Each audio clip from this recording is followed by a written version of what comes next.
Subsequent infection और disease. मतलब immunisation एक तरीके का प्रोसेस होता है जिससे जो इंडिविजुअल होता है उसके अंदर एक इम्यून रेजिस्टेंस डेवलप किया जाता है किसी भी इन्फेक्शन के प्रति, जो इन्फेक्शन है, इन्फेक्शन डिजीज के प्रति। और उसके जनरली क्या होता है, उसके लिए हम एक वैक्सीन को एडमिनिस्टर करते हैं पेशेंट की बॉडी में, and it stimulates the bodies own immune system. और बॉडी का खुद का इम्यून सिस्टम इस तरीके से रेडी होता है कि वो अपने प्रोटेक्शन के लिए एक्शंस लेता है। जब कोई इन्फेक्शन बॉडी में कोई अटैक करता है तो उसके अगेंस्ट में वो ऑलरेडी जो हमारी इम्यूनिटी डेवलप हुई होती है उसके अगेंस्ट में वो उस इन्फेक्शन को वो एक तरीके से किल करता है या उसको रोकता है। So this is the definition of this. And now the goals of immunization: it prevents infectious disease in individuals, reduce morbidity and mortality at population level, eradicate, eliminate specific disease, for example polio and measles, achieve herd immunity to protect vulnerable populations and reduce healthcare costs and economic burden of disease. मोटा मोटा अगर इस बात को हम समझे कि ये infectious disease को रोकता है, मॉर्बिडिटी इसके साथ जो होने वाली जो कंडीशंस होती हैं उनको भी सेटल करता है, कम करता है, और मॉर्टेलिटी रेट को जो मृत्यु दर होता है उसको घटाता है। इरेडिकेट और एलिमिनेट स्पेसिफिक डिजीज, जो अन्य जो इन्फेक्शियस डिजीज है उनको या तो कम करता है या पूरी तरीके से खत्म कर देता है, जैसे पोलियो है, मीजल्स है। एंड अचीव हर्ड इम्यूनिटी, और एक तरीके से हर्ड इम्यूनिटी डेवलप करता है वल्नरेबल पॉपुलेशन के लिए। नेक्स्ट, रिड्यूस हेल्थकेयर कॉस्ट, इसके साथ साथ हेल्थकेयर की कॉस्ट को भी घटाता है और साथ में जो इकोनॉमिक बर्डन है डिजीज का उसको भी कम करता है। ग्लोबल इम्पैक्ट अगर देखें हम लोग तो 2 से 3 million deaths prevented every year by vaccine. लगभग 2 से 3 मिलियन जो मौतें हैं वो हर साल जो है इसके माध्यम से रोकी जाती है। 90% global coverage for BBB3 vaccine, 90% coverage होता है इसका। 96 years Jenner developed the first vaccine that is called smallpox. You have heard the name Edward Jenner, and he was the first man who has developed this first vaccine of smallpox in 1796, and 20 plus disease preventable by immunization today. आज के दिन लगभग 20 बीमारियां ऐसी हैं जो immunisation के माध्यम से रोकी जा सकती है। Next, the immune system and immunological memory, innate immunity and adaptive immunity. दो होती है, डिफरेंस समझ लीजिए। First line of defence immediate response, जो इनेट इम्यूनिटी होती है वो फर्स्ट लाइन ऑफ डिफेंस होती है, सुरक्षात्मक पहला आवरण देती है और एक इमीडिएट रिस्पांस करती है। No specific acts against all pathogen, ये हर एक पैथोजन के अगेंस्ट में काम करती है, किसी स्पेसिफिक के लिए नहीं। कंपोनेंट्स इसमें स्किन है, म्यूकोसा है, सॉरी म्यूकस मेम्ब्रेन है, फाइब्रोसाइट्स है, एनके सेल्स है एंड कॉम्प्लीमेंट्स, इन सारे में रोल करती है इसका। नो इम्यूनोलॉजिकल मेमोरी, इसमें कोई इम्यूनोलॉजिकल मेमोरी नहीं होती है। And response time minutes to hour, minutes के अंदर से लेकर 1 घंटे के अंदर ये बॉडी पे एक तरीके से रिस्पांस मैकेनिज्म या डिफेंस मैकेनिज्म को अडॉप्ट करती है और एक्शन करती है। अडैप्टिव इम्यूनिटी क्या है? It is the second line of defence, slower but specific. ये धीमी तो प्रक्रिया है लेकिन विशिष्ट होती है किसी भी इन्फेक्शन के लिए। स्पेसिफिक क्या है? टारगेट्स पर्टिकुलर एंटीजन्स, इसके जो टारगेट्स होंगे वो पर्टिकुलर एंटीजन्स होंगे, मतलब एक स्पेसिफिक जो इम्यूनिटी किस डिसीज के लिए डेवलप हुई है वो उसी पर्टिकुलर इन्फेक्शन को ही रोकेगी। Components B lymphocytes and T lymphocytes, generates immunological memory, ये इम्यूनोलॉजिकल मेमोरी को डेवलप करता है। नेक्स्ट टाइम भी अगर कभी कोई इन्फेक्शन होता है तो उस पे एक बार एक्शन कर सकती है। Next is response time, days to week, हफ्ते से दिनों से लेकर हफ्ते तक, एंड फास्टर ऑन री-एक्सपोजर, और जब री-एक्सपोजर होता है तो बहुत तेजी से और काम करती है। So that's why it is marked here that it is of generates immunological memory, यही इसका immunological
antigens introduced without causing disease, अगर पहले से ही कोई डिजीज नहीं है और हम इस वैक्सीन को इंट्रोड्यूस करते हैं तो इसके थ्रू क्या होता है, हम एक तरीके से इम्यूनिटी डेवलप करते हैं, जिसको हम एक्टिव आर्टिफिशियल इम्यूनिटी डेवलप होती है। इट स्टिमुलेट्स मेमोरी सेल्स, और ये मेमोरी सेल्स को स्टिमुलेट करता है, for example MR, BPG vaccine etcetera. Passive natural में transfer of antibodies from mother to infant, mother से इन्फेंट को वाया प्लेसेंटा के through, for example IgG immunoglobulin, और breast milk that is called IgA provides temporary protection in neonates. Neonates में इन दो माध्यम से टेम्पोररी जो है प्रोटेक्शन दिया जाता है, पहला आईजीजी के थ्रू और दूसरा आईजीए के थ्रू, मतलब वाया प्लेसेंटा और या फिर ब्रेस्ट मिल्क के थ्रू। पैसिव आर्टिफिशियल में administration of performed antibodies, that is immunoglobulins, that is called also anti-sera, immediate but short term, ये short term होता है, for example tetanus, immunoglobulin या rabies, ठीक है। Now types of vaccines में generally ये आपके सामने देखिए छह तरीके की हैं, live attenuated, inactivated या जिसको killed भी कहते हैं, subunit oblique protein, toxoid, conjugate and mRNA oblique viral vector, एक एक करके डिस्कस करते हैं। पहला है लाइव एटेन्यूएटेड, इसमें BCG, OPV, MMR, yellow fever और वारिसेला की वैक्सीन आती है। वीकेंड कमजोर होती है, that is called attenuated. Live pathogen, strong long lasting immunity, often 1 to 2 dose में रिवर्ट कंट्राइंडिकेशन इन इम्यूनोकॉम्प्रोमाइज्ड। तो जनरली क्या होता है, ये वीक इम्यूनिटी डेवलप करती है, लेकिन ये लॉन्ग लास्टिंग परसिस्ट करती है। इनएक्टिवेटेड ऑब्लिक किल्ड में IPv, hepatitis A, flu, that is injectable and rabies, kill pathogens को किल करती है, सेफर, कैनॉट कॉज डिजीज और डिजीज नहीं कॉज करती है, requires multiple doses and boosters, लेकिन ये मल्टीपल डोजेस की रिक्वायर्ड होती है और साथ में बूस्टर डोज की भी रिक्वायरमेंट होती है। This is more stable, no cold chain sensitivity, और इसमें कोल्ड चेन सेंसिटिविटी की भी स्थिति नहीं होती है। सब यूनिट ऑब्लिक प्रोटीन में एग्जांपल्स इसके हेपेटाइटिस बी, परtussis, HPV and meningococcal. It uses specific protein antigens from pathogens, जो स्पेसिफिक प्रोटीन्स होते हैं एंटीजेंस के, पैथोजेंस के, उनको इसमें यूज किया जाता है। It is very safe, targeted response safe होता है, टारगेटेड रिस्पांस करता है, में नीड एडजूवेंट्स, इसके साथ साथ एडजूवेंट्स की नीड होती है, बूस्टर ऑफर रिक्वायर्ड और जरूरत पड़ने पर बूस्टर डोज भी दी जाती है। नाउ टॉक्सोइड आपने अक्सर सुना होगा, टिटनस टॉक्साइड, डिप्थीरिया, इन दोनों में टॉक्साइड यूज होता है। इनएक्टिवेटेड बैक्टीरियल टॉक्सिन, और ये जो होती है इनएक्टिवेटेड बैक्टीरियल टॉक्सिन होता है, generate antitoxin antibodies, does not prevent infection but neutralize the toxins causing disease. Does not prevent infection, ये इन्फेक्शन को प्रिवेंट नहीं करता है, but neutralize the toxins causing disease, but जो टॉक्सिन्स न्यूट्रलाइज जो disease को कॉज करते हैं उनको ये न्यूट्रलाइज करता है, ठीक है। कॉन्जुगेट में HIV, that is called human influenza B virus, and pneumococcal, and that is called PCV and meningococcal, that is a polysaccharide antigen linked to a carrier protein, converts T independent और T dependent response effective in infants less than 2 days, तो ये बहुत ही effective है। mRNA, that is viral RNA vector, कोविड-19, that is Pfizer Moderna AstraZeneca के द्वारा बनाई गई new generation vaccine causing genetic instruction, that is called messenger RNA, और viral vector to produce antigen inside the body, rapid development platform. तो ये vaccine जो होती है न्यू जनरेटेड वैक्सीन है, using genetic instructions specially messenger RNA के through, and is viral vector to produce antigen, it is a viral vector to produce antigen inside the body, ठीक है, and that is rapid development platform. तो इस तरीके से ये vaccine हो गई। Now the point is principles of vaccine immunogenicity. Immunogenicity क्या होती है?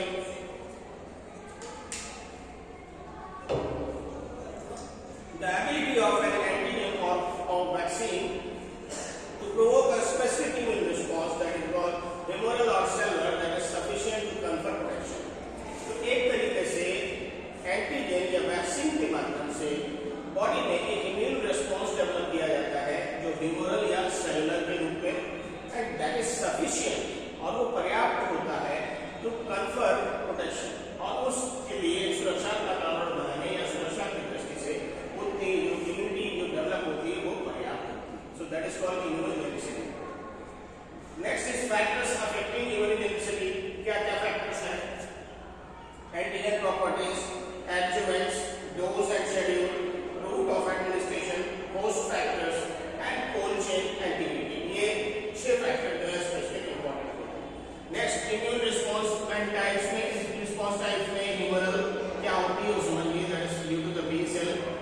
Produces circulating antibodies.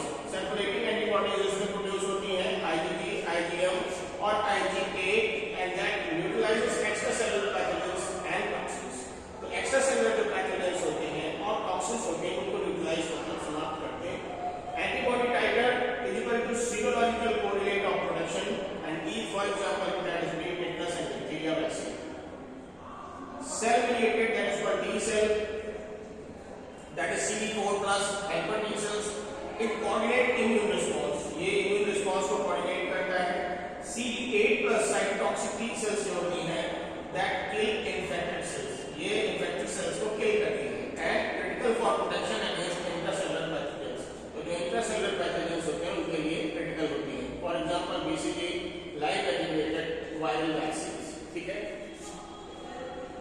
Next is cold chain and vaccine storage. सबको पता होगा काफी कुछ। Cold chain temperature controlled supply chain ensuring vaccine remain potent from manufacturer to recipient and temperature must be maintained between 2 degree centigrade to 8 degree centigrade for most vaccines। ज्यादातर vaccines 2 से 8 degree positive में बता रहा हूँ, +2 से लेके +8 तक की जो टेम्परेचर है उसमें ही इनको रखा जाता है और इसी कोल्ड चेन को लगातार मेंटेन भी करके एक जगह से प्रोडक्शन साइट से लेकर और इवन जब तक पेशेंट को लग नहीं जाता है उस टाइम तक इसको कोल्ड चेन को मेंटेन किया जाता है। Breaks in cold chain lead to vaccine wastage and failed immunization. और अगर कोल्ड चेन ब्रेक होता है कहीं पे टेम्परेचर चेंज होता है उसकी वजह से टेम्परेचर हायर साइड होता है तो जो इसकी जो इम्यूनाइजेशन प्रोग्राम होता है या तो वो वेस्टेज जाता है या फिर फेल्ड होता है। वैक्सीन कैटेगरी में freeze, dried, lyophilised, freeze sensitive, heat sensitive. Freeze dried में BCG, MMR, varicella, yellow fever। इसमें स्टोरेज जो रिक्वायरमेंट होता है -20 डिग्री सेंटीग्रेड और +2 to 8 degree centigrade, that is reconstituted almost 4 hours। फ्रीज सेंसिटिव में DPT, that is IPV, HIV, NPV, that is 2 degree centigrade to 8 degree centigrade but it is never freeze, ठीक है, कभी फ्रीज नहीं करना है। Heat sensitive OPV and rotavirus, that is +2 to +8%। Use PPM, that is for vaccine wire monitor use करते हैं। तो इस तरीके से ज्यादातर जो वैक्सीन है वो 2 से 8 डिग्री पे ही मेंटेन करती हैं। कोल्ड चेन की रूल्स क्या है? Never refreeze a thawed vaccine. कोई भी थॉट वैक्सीन हो तो उसको रीफ्रीज नहीं करना चाहिए। Check PPM before every administration. Ice linked refrigerators protected against power cuts and first in first out, that is FIFO stock packing must be followed. Next immunization schedule timing, सबका time है specific age and vaccine के according. Birth के समय BCG and hepatitis and OPV, 6 weeks पे DPT 1, IPV 1, hepatitis B 1, HIV 1, OPV 1, rotavirus 1 and PCV 1। Now 10 weeks पे diphtheria pertussis tetanus, IPV 2, hepatitis B 2, HIV 2, OPV 2, rotavirus and PCV 2। 14 weeks पे जब वो बच्चा तो DPT 3, IPV 3, hepatitis B 3, HIV 3, OPV, that is oral polio vaccine, rotavirus 3 and PCV। Next is 9 months पे measles 1, MR1, yellow fever नए endemic areas पे। 15-20 months पे MMR या MR booster, DPT booster 1 and OPV booster. 2 years पे typhoid, that is for endemic areas में। 5 years पे DPT booster 2 and OPV booster 2 and MMR2। 10 years पे TB, PD, HPV for girls, that is called human papillomavirus, and 11 to 12 years that is HPV 2 and meningococcal hepatitis A 2। तो ये पूरा schedule है किस किस as के समय पे कौन कौन सी वैक्सीन लगनी है और कौन सी डोज शेड्यूल होनी है, वो उसका स्पेसिफिक एक आपके पास schedule. Next is techniques of administration. ज्यादातर वैक्सीन इंट्रामस्कुलर, सबक्यूटेनियस, इंट्राडर्मल या ओरल या इंट्रानेजल दी जाती है, ठीक है। तो पहले intramuscular, that is simple is नाइम। साइट क्या है? Anterolateral thigh infants and deltoid in adults. तो बच्चों में थाइस में देते हैं और एडल्ट्स में डेल्टॉइड मसल पे देते हैं, ठीक है। Use 23 to 25 gauge needle, that is 1 to 1.5 inch of adults, avoid aspiration, ठीक है। सबक्यूटेनियस में site upper arm, anterolateral thigh and that is कौन सी वैक्सीन है? MMR,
sufficient when proportion of population is immune to an infection, reducing the likelihood of infection of individual who lack immunity. ये बहुत बड़े area में लोगों का एक तरीके से इम्यून होना किसी इंफेक्शन के लिए, उसमें क्या होता है, कोई नहीं भी हुआ है तो भी वो उस एरिया में अनवैक्सीनेटेड इंडिविजुअल है तो वो भी प्रोटेक्टेड हो सकता है या होता है। ठीक है, 3 प्रिंसिपल्स में क्या है, high coverage more than 95% prevent outbreaks and eliminate disease, protects those who cannot be vaccinated, that is called newborns and immunocompromised and pregnant women. Herd immunity threshold varies with pathogens transmissibility, that is called R0, and critical to eradication programs, smallpox eradication 1980 and polio eradication. Disease R thresholds, measles 12 से 18, लगभग 92 से 95%, polio 5 to 7, 80 to 85%, mumps 4 to 7, 75 to 86%, rubella लगभग 83 से 85%, COVID-19 2 to 3, 60 to 70%, and diphtheria 6 to 7 years 85%.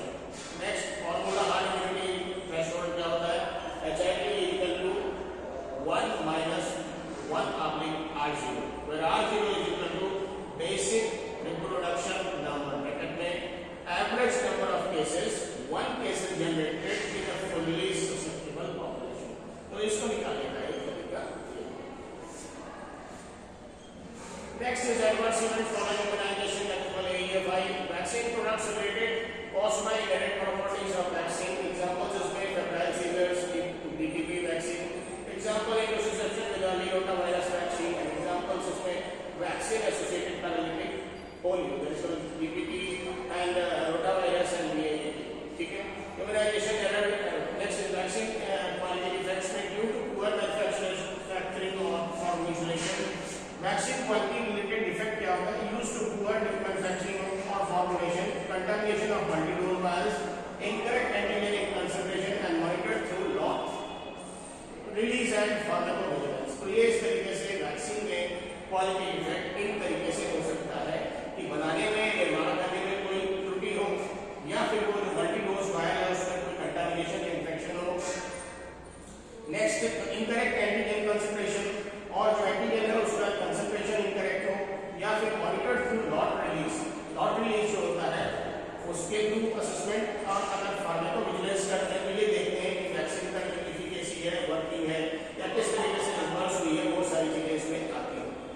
Next immunisation error related है, most preventable category, wrong side due dose diluent, reconstitution errors, wrong diluent and volume and failure to maintain cold chain during case. ज्यादातर जो case में दिक्कत होती है वो cold chain से related इसमें होती है इम्यूनाइजेशन में। Next immunization anxiety related, not related to vaccine triggered by injection, syncope, that is called fainting, observed 15 minutes post vaccine, hyperventilation, anxiety attacks, and pre-immunization counseling help reduce incidence. अगर पहले से हम patients को इस तरीके से immunisation के विषय में काउंसिल करें और उसके विषय में पूरी जानकारी दें तो इस तरीके के इंसिडेंट्स को हम कम कर सकते हैं। नेक्स्ट इज कंट्राइंडिकेशन, काफी इंपॉर्टेंट है। एंड प्रिकॉशंस में ट्रू कंट्राइंडिकेशंस क्या है? ऑल वैक्सीन्स में anaphylaxis to previous dose of same vaccine और एनी ऑफ इट्स कंपोनेंट्स। तो कोई भी एनाफाइलैक्टिक रिएक्शंस हो सकती है उसी डोज की सेम वैक्सीन के माध्यम से, इसलिए हमेशा अवेयर रहने की जरूरत है। लाइव वैक्सीन में severe immune deficiency, that is called HIV with CD4 less than 200, combined immune deficiency and malignancy on chemotherapy. Live vaccine में प्रेगनेंसी, MMR में सजा yellow fever, that is covered under sinus.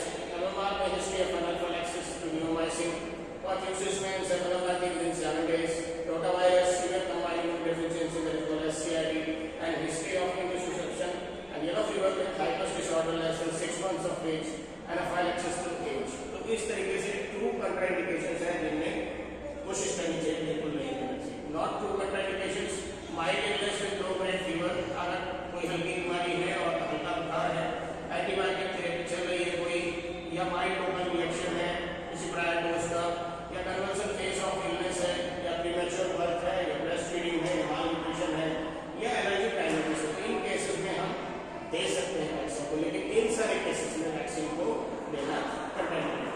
Next precautions क्या है? Differ, don't deny.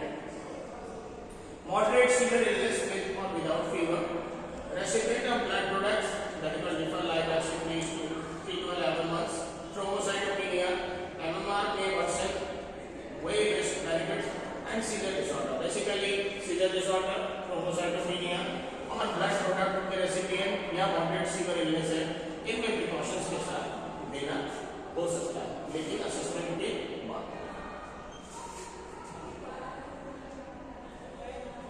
Next is vaccine efficacy and effectiveness of safety. Vaccine efficacy measured in randomized control trial, ये याद रखिएगा, इसमें randomized control trial का एक पार्ट होता है randomized control trial, P is equal to ARU minus ARB oblique ARU multiplied by 100. ARU that is attack rate, unvaccinated, that is ARB is vaccinated. Ideal condition, maximum expected protection. For example, messenger RNA COVID-19 vaccine, almost 95% efficacy in trials. Vaccine's effectiveness measured in real-world observation. Studies reflect performance in root conditions influenced by vaccine storage, coverage, and strain match. Usually lower than efficacy due to operational issues. For example, influenza vaccine 40 to 60% effectiveness seasonal. ठीक है? तो ये vaccine की effectiveness होगी। Vaccine safety में आ जाए तो pre license phase 1 2 3 clinical trial के समय होता है, वैक्सीन का सेफ्टी ट्रायल होता है, सेफ्टी चेक होती है। पोस्ट लाइसेंसर फार्माकोविजिलेंस होता है, वैक्स होता है, WHO विजिलेंस होता है। रिस्क बेनिफिट में benefits far outweigh risk for all recommended vaccines. AFI surveillance mandatory in all national programmes and driven collaboration, that is international AEFI based definition. अगर आप गौर करेंगे तो आपको that is called AEFI. Is it clear? That is the adverse events following immunization. That is it. AEFI case definition. Is it clear? Now, 99% reduction in polio cases since 1988 mass vaccination. 88 में mass vaccination होने के बाद polio के cases में कमी आई। फिर HPV vaccine efficacy against cervical cancer causing strains, 100% protection against HIV meningitis after full coverage course, and 95% plus MMR vaccine efficacy after course. ये सारे इसके टेस्ट रिजल्ट्स हैं आपको the principles of immunization: right vaccine, right time, right dose, right load, cold chain and safety AEFI. ये 6 अगर point हम follow करते हैं तो हर